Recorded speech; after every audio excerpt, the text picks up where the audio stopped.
After 11 years of competition at Indianapolis, Sam Hanks nearly called it quits in 1956. But driving a new George Sally-designed layover engine car, he came back one more time and ran away from the 57 field for his first and only win. Hello, I'm Paul Page. Sam Hanks came from an era when the tracks were tougher, the cars were rougher, and the drivers dropped out faster. While many of his contemporaries lost their lives or their nerves, Sam Hanks continued in search of victory at Indy. 17 years and 12 races after his first start, Sam Hanks drove his way into the record books at the Indy 500, a race for heroes. More than 30 years after his retirement, Sam Hanks enjoys the relaxed pace of life on the sunny shores of Southern California. I always admired Sam because he went through a tremendously dangerous era of racing, and he came out just fine, and he was always sort of the old campaigner, but a professor in a way to the younger ones coming along, and he would give anecdotes, but I can't remember more than I thought that he had a very great career for the era that he drove in. I had my goal set when I did start racing to become Pacific Coast Midget Champion, the National Midget Champion, and naturally the Indianapolis race was my biggest goal, naturally. If there was ever a real white collar, a perception of a race driver, that's Sam Hanks. I love that. And here's a man that I think really knew how to use auto racing as a business properly. The money driver, you know, sharp, get it in when he needs to, and I think the way he conducted his career, when you look back, you know, the man was always there, you know, and solid, no mistakes type of man. In 1935, Sam Hanks broke into the Pacific Coast Midget Circuit. And by 1937, he had won the Pacific Coast Championship. Sam was one heck of a nice guy, and he was a real racer. And I was happy for Sam. He deserved it. He'd been there a lot of years, and he tried real hard and so forth. And Sam was one of my idols when I was a little kid out in California, going to Gilmore and the midget races out there. Sam was really an ace at those midgets, which I could never drive midgets. Maybe that's why I admired Sam, because I'd wind up wearing the damn things up in the grandstands or someplace. I never knew had enough brains to shut the gas off, you know. I drove a couple midgets and wound up upside down with them, so I just figured, well, this isn't my storybook, so I better give up the midgets and go to something else. But I was happy for Sam. Quickly storming onto the national midget scene, Sam Hanks would make his first attempt at Indy in 1939. I always figured I'd get a ride early, and I did want to go to Indianapolis. That was the biggest race in the world. I think that every driver always has a goal set for Indy, and that's exactly what I had. Because of his limited racing experience, Hanks was not permitted to take the driver's test. He would have to sit this one out as Wilbur Shaw earned his second Indianapolis win. The next year, Sam Hanks drove in his first Indy 500. In 1940, when we drove there with, and I was in Leon DeRay's car, it rained, or it sprinkled. It didn't rain, and we ran the last 50 laps under the yellow flag. Wilbur was leading, and Rex was second, and I came into the third position, although I wasn't in third place.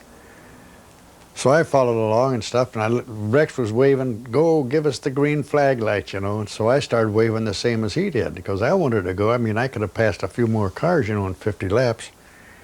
Thing was running pretty good. In 1941, Hanks would qualify again, but miss the show. Practicing the day before the race, he broke a crankshaft, causing the car to flip upside down for what is believed to be the only time in his career. With increased U.S. involvement in World War II, the Speedway shut down from 1942 through 45. All was quiet. But in 1946, the silence was lifted. There was a new owner, Tony Holman, and a new president, three-time winner Wilbur Shaw. The spectacle of Indy was on again. Indianapolis should be awful happy that Mr. Holman bought that track when he did, because that is one of the biggest sporting events in the world. And everybody knows what Indianapolis is. They always look forward to listening to it on the radio or on the TV now as they do. Cliff Bergere took the pole with an average of 126.471 miles an hour. Paul Russo qualified in second at 126.183 in his rather unique car, which sported two Authy midget engines. And Sam Hanks, driving Gordon Schroeder's Spike Jones Special, completed the front row at 124.762. But again, Hanks had problems. The night before the race, they fired it up in the pits, and it hydraulic one of the cylinders, which meant there was a leakage of water or something got in there, and it hydraulicked it right against the cylinder head and stopped. Broke the rod and broke the cylinder block. So they had to get busy pretty quick. I came by and they told me what happened. I said, well, we've got a block, another spare block. And they said, well, we got one, but it's not too good, meaning the valve seats were to be bad or something. So anyhow, I knew that I was done right then.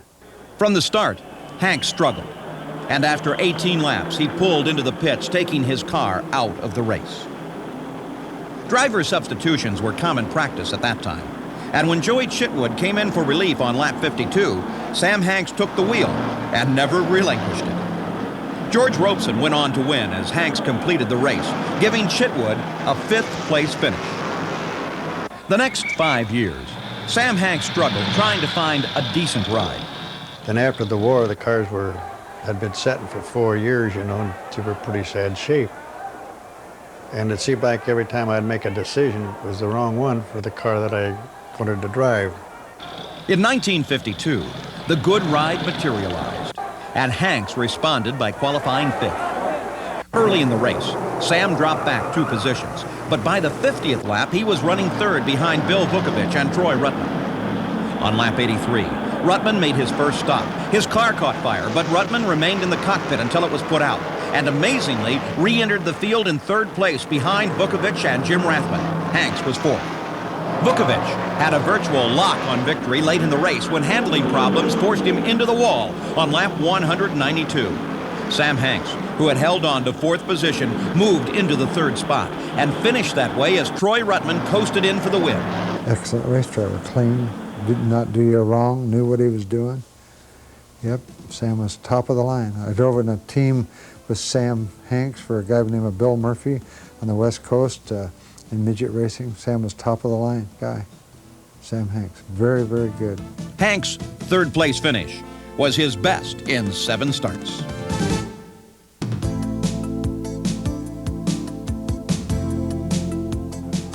In May of 1953, temperatures in Indianapolis soared. Overall speeds were up a bit as well. Sam Hanks upped his qualifying average by 2 miles an hour over his previous year's time, but started the race 2 positions lower. Bill Vukovich jumped out to an early lead while Hanks carefully picked his way through the pack. The temperature became unbearable. It was really hot. Of course, with the front engine cars, you know, we had all the heat coming in from the engine right up the cockpit. And most of those cars in those days weren't ventilated too good or had any air ducts in them. Vukovich ignored the heat and steadily built his lead. Hanks ran as high as third place, but struggled with a loose seatbelt. At 150 laps, Hanks had moved into second place as Vukovich continued to dominate. But Sam was still struggling with his seatbelt. I think I wore my arms out fighting that thing, pulling on it so much. And I knew I was getting kind of tired and my arms were really getting weak. So that's when I decided I tapped my helmet to tell him I was coming in. Dwayne Carter took over for Hanks and finished the race third, behind Bill Vukovich and Art Cross. Though he didn't finish at Indy, Sam Hanks won the 1953 National Championship, earning the right to return in '54, carrying the coveted number 1. In qualifications, however, Jack McGrath was the man to beat, becoming the first driver to break the 140-mile-an-hour barrier. McGrath was solidly on the pole. Hanks qualified 10th. McGrath took the early lead in a race that would feature several driver substitutions. After battling for a spot in the top 5, Hanks was relieved by teammate Jim Rathman, whose car had been eliminated. As Rathman continued to run strong, Hanks briefly stepped in for Art Cross to become one of 5 drivers in that car. Rathman was running 7th in Sam's car on lap 192 when a broken crank knocked him out of contention. Hanks was credited with 20th place. At this point in his career, Sam Hanks had shown his abilities but struggled at Indy. He was one of those people that was so good you almost didn't notice him. But I only raced against him in the midgets until I got to Indianapolis, and then, you know, there he ran well, but finally he didn't have great cars until finally he got with George Sally, and then his ability really showed. Sam Hanks hooked up with crew chief George Sally in 1955 and would stick with Sally for the next 3 years.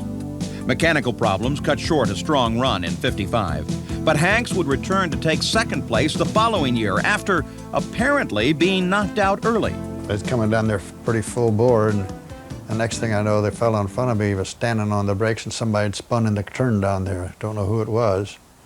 And this fellow in front of me, he just locked up. So I just hit this guy in front of me. With my left front wheel, hit him on his right rear. Tried to get between him and the wall. I thought I might be able to make it, but it wasn't room. When they saw me sliding off the track, they thought I made the creek. And George hollers at all the guys, he says, "Hey, you can't swim, let's get our ass down there," or something like that. And so they came down, and of course I wasn't there. I'd already got it out on the grass and took off. It came on around. After finishing the race second, Hanks considered retirement. I almost retired at the end of that race in '56 when I got second. I felt the joint was against me. The speedway was against me. After the 1956 race, Sam had gotten second and had problems during the race, but it ended up fine. We got back to the hotel, and he said, "You know, I think George is going to build a new car for next year." And I just looked and I said, "Do you mean we're going to be back here again next year?" And he said yes. Not too much more was said then. But during the summer months, he went out to Whittier one afternoon where George lived, and George built the car right there in his garage at home. He came home and he was so excited. He didn't tell me that much about the car, but there was so much excitement. It just had to be a winner because he and George, they had so much planning going into this. And his excitement, his enthusiasm, no thought of retirement. That was over, those thoughts. Hanks and Sally arrived at the Speedway in 1957 with Belland exhaust sponsorship in hand. Sally was looking to sell the car so as to give up his unfamiliar role as car owner. I felt it was going to be a good, strong machine from the first day I laid eyes on it, and after we worked on it and built it and got it together. And when we unloaded it and ran it at Indianapolis the first time, and I went out on the track, and I helped them set up the chassis a little bit. In fact, you know, with the weights and stuff on scales. And we went out, and I knew I had a winner if everything stayed together. I just really felt that in my heart. In qualifications, Pat O'Connor looked like the man to beat, taking the pole position. Eddie Sachs was strong as well, earning the number 2 spot. Intermittent rain would limit the field to 9 qualifiers that first day and totally wash out the second day. Hanks would have to wait another week to qualify. Posting the 6th fastest average, Hanks qualified for the inside of the 5th row. Still, Sally could not sell the car, even though at one point a check was written, but never delivered. But everything was set for race day.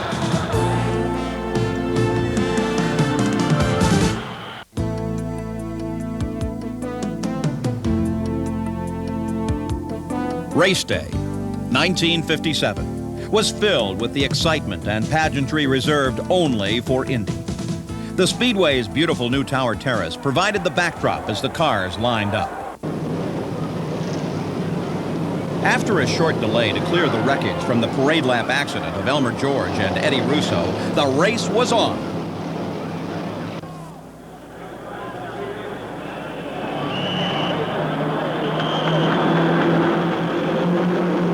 Pat O'Connor took the lead, followed by Freddie Agabation. Sam Hanks was on the move as well.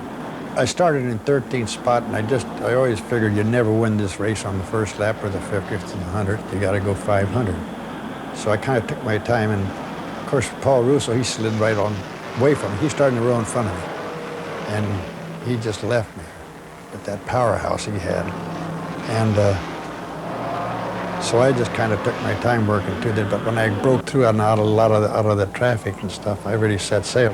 I think I caught him on about 13 laps or somewhere in that bracket. When I got into second place, I was looking down the straightaways for him, and he was going in the turn as I was coming out, and I says, oh boy. I said, I wonder if I can catch the Novi and pass it. Well, I kept going and eating him up a little bit, eating him up more, and the next thing I knew, I was sitting on his tail. I passed him coming out of turn 2, and he came back by and passed me on the inside. And I had to take my hand and hold my helmet against my ear because of the noise of that thing. That baby would have about deafened you. I did the same thing on the third turn, and he looked over at me and waved to me a little bit, like when he started to go by me again. When he did, he kind of bobbled a little bit, and I sailed by him. And that's why I think I just took right on off from there on, and I drove hard as I could. And I don't know whether he had a little trouble with the handling of his car or not, but I left him, and that was the last I saw of Mr. Russo. Passing Russo for the lead on the 35-lap mark, Hanks held on to the top spot as most of the front runners made their pit stops. Paul Russo, Eddie Sachs, Pat O'Connor, and Freddie Aggravation all came in. And on lap 48, Sam Hanks was still leading when he made his first stop. He was in and out in 43 seconds, a pretty good stop in 1957.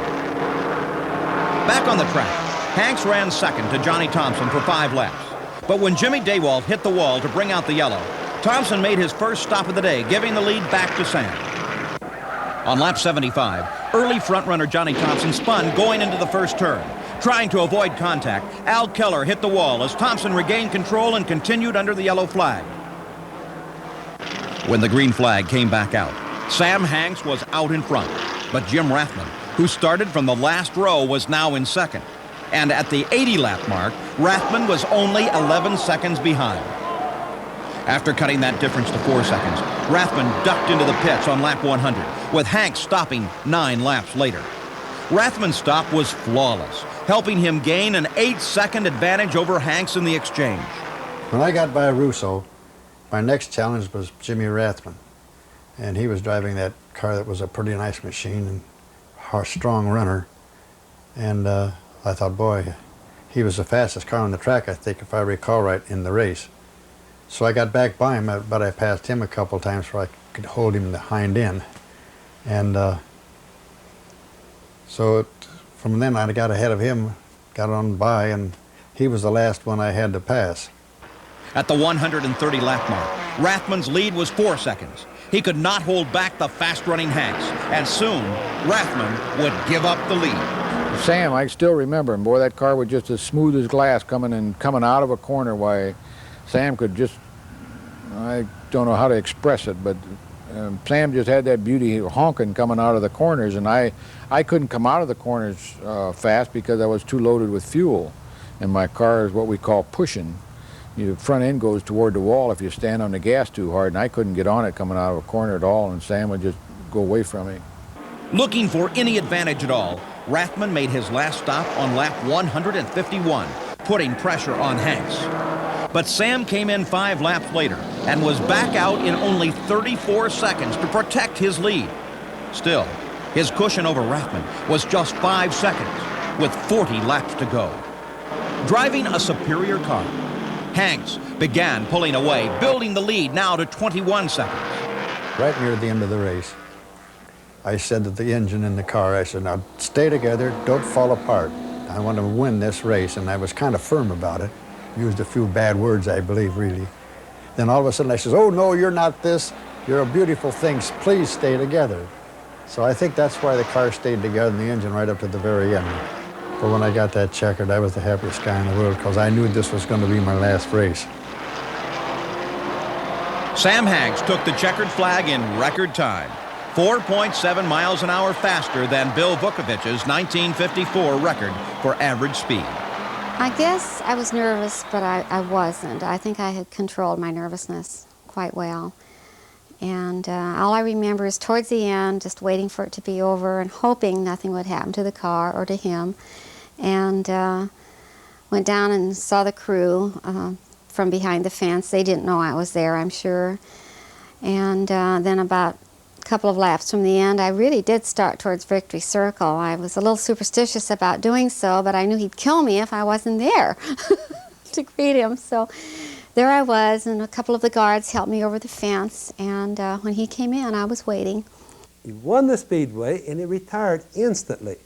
And I don't know whether Sam, this should have been the height of his career.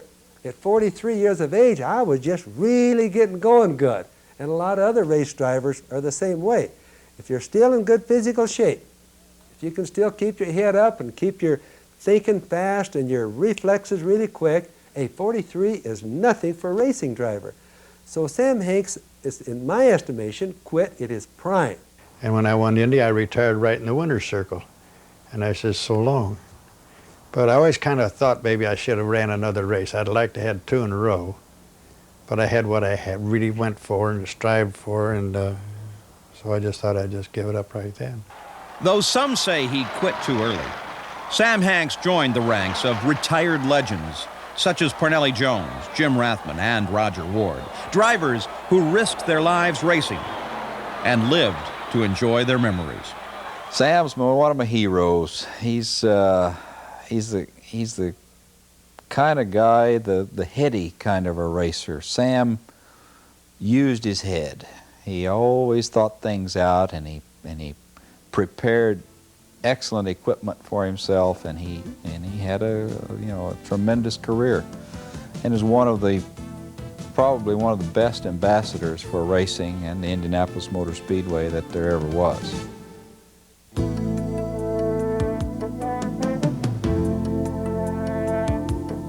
Sam Hanks survived through 12 tough years on the championship car circuit.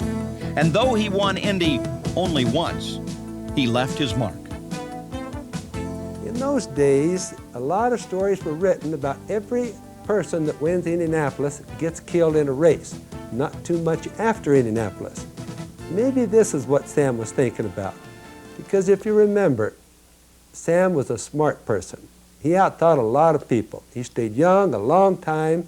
He's had a good, full life. And so some of the decisions he made must not have been all wrong. Maybe retiring when he did was good. Sam Hanks, it was really one of those people who had unbelievable abilities as a race driver. And you imagine, here's a guy who, I think he got upside down once in his entire racing career. I got upside down more times than him, or in my first week of racing. He was a much greater race driver than any of us ever really imagined. And I think it was fitting that he not only won the National Driving Championship and that he was finally able to win the Speedway. I won this race in 1957. It took me 12 long years to learn the short way around. I retired, and with the speeds they're running today, I'm glad I did.